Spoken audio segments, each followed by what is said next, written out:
लोकसभा चुनाव के दूसरे चरण में राजस्थान में भी वोट पड़ेंगे। इस चरण में अशोक गहलोत के बेटे वैभव गहलोत के राजनीतिक भविष्य का भी फैसला होगा।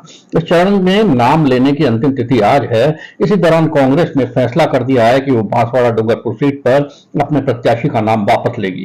कांग्रेस के इस निर्णय से बांसवाड़ा डूंगरपुर सीट ही नहीं बल्कि उदयपुर और जालौर सीट पर भी भाजपा के लिए मुश्किल आएंगी।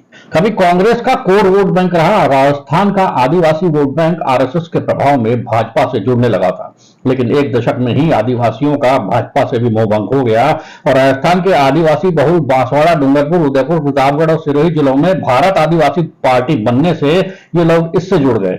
विधानसभा चुनावों में इन जिलों में भारत आदिवासी पार्टी ने अच्छा प्रदर्शन किया था। बांसवाड़ा डूंगरपुर सीट से इस लोकसभा चुनाव में अपनी जीत पक्की करने के लिए भाजपा ने कांग्रेस में सेंधमारी की।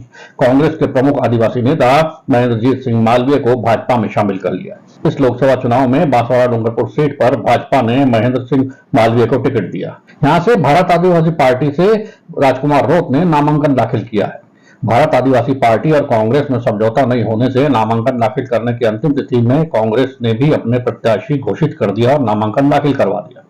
इसके बाद 2 दिन पहले अपने एक्स प्लेटफॉर्म से राजकुमार रोत ने कांग्रेस आलाकमान से बांसवाड़ा सीट से अपना प्रत्याशी का नाम वापस लेने का अनुरोध किया। अब आज ये सूचना आई कि कांग्रेस ने राजकुमार रोत के अनुरोध को मानते हुए अपने प्रत्याशी का नाम वापस लेने पर सहमति जता दी है।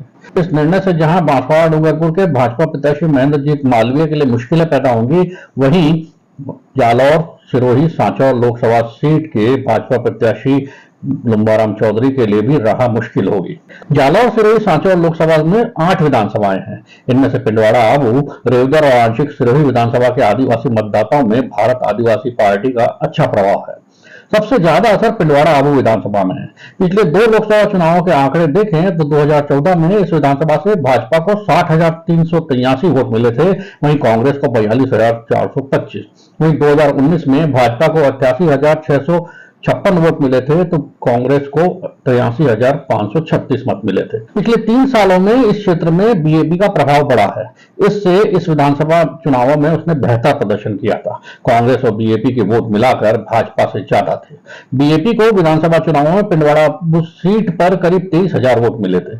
ऐसे में कांग्रेस के बांसवाड़ा डूंगरपुर सीट पर बीएपी का समर्थन में अपना नामांकन वापस खींचने का फायदा जालौर, सिरोही, सांचौर लोकसभा सीट पर कांग्रेस प्रत्याशी वैभव गहलोत को मिलने के संभावना से इनकार नहीं किया जा सकता। यहां से बीएपी की तरफ से वोटाराम रोहिन ने नामांकन दाखिल किया है।